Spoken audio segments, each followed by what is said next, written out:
You. Hello, Younique family. My name is Derek Maxfield. I'm originally from a city called Meridian, Idaho. I don't think ever during my childhood did I ever feel like I was destined to do anything special, and certainly not to the degree that's happened with Younique. I actually spent most of my life feeling like a nobody from nowhere. Because I came from a small community, I had to take a really good look at my life and do a lot of soul searching to figure out what I can offer and what I do have to contribute. I met Shalane at church, of all places. She really allowed me to spread my wings and didn't hold me back. And I fell in love with her and with that. 3 months later, we were engaged. We went to stay with my parents for the summer. And that's when all of my health challenges started, and I found out that I had leukemia. It was just 5.5 months after we got married. It kind of gives you a perspective of how fragile life really is and how instantly it can be changed. After only my first round of chemotherapy, there came a patient onto the floor, and I stopped by and I met Greg Johnston. He was a cowboy from Vernal, Utah.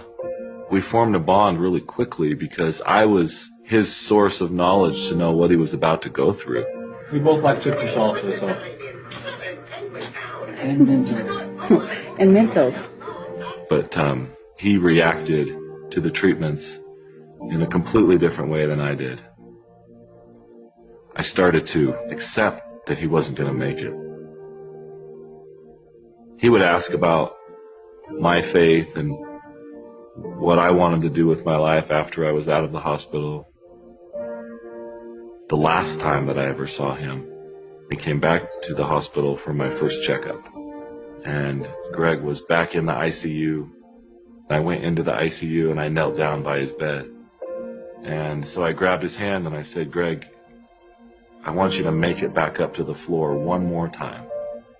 And he squeezed it back and he said, Derek, it's okay.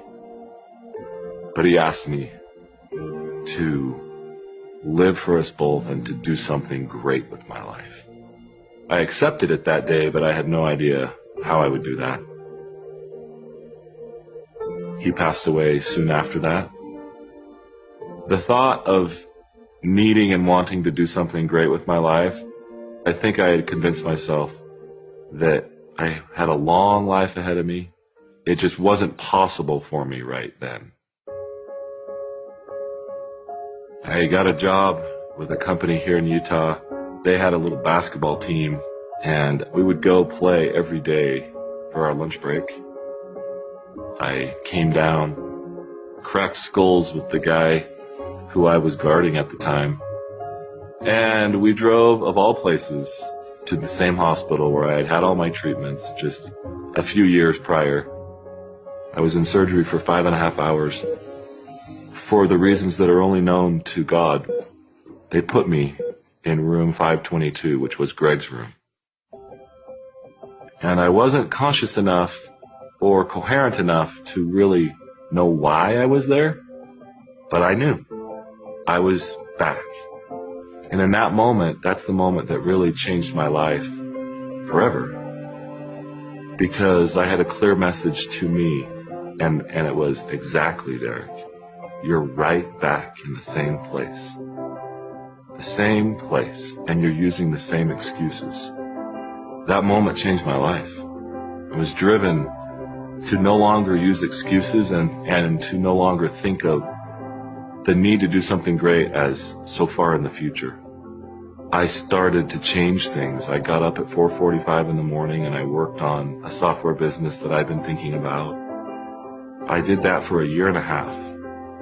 And then in the beginning of 2004, I started my own business.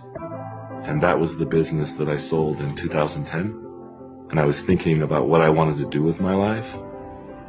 And I was driving home one day and I was talking to Shalane about someone who had been sexually abused. And it always troubled me and bothered me that a woman would take guilt on herself for what someone else had done. And I said, Shalane, that's not fair. somebody should do something about that. And I knew that somebody was me, and that something was to start another company that could be successful enough to fund that cause.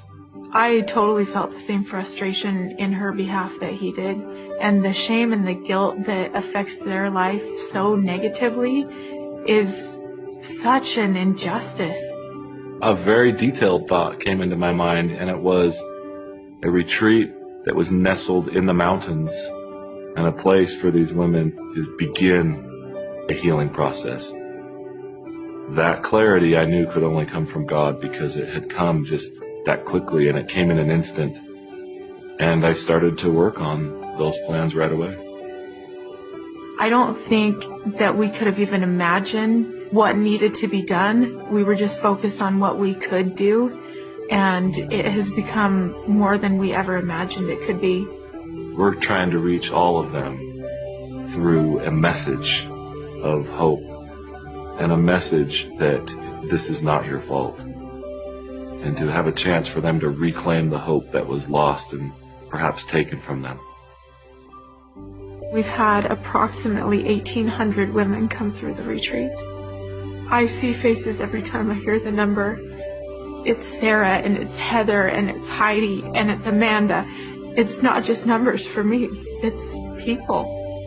I think when you give someone hope, they can then become the steward of their own healing. But that's the point, is that we simply open the door, help them feel that there is hope.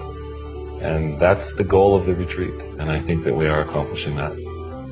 I'm grateful for all the people that drive Younique and all the presenters out there, because it is through them that we really accomplish the means by which we can support this cause.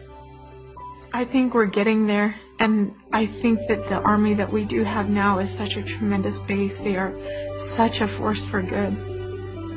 I absolutely feel like the things that have happened over the past few years with the Younique Foundation have been the fulfillment of my promise to Greg. I could die now and see him and feel like I kept that promise.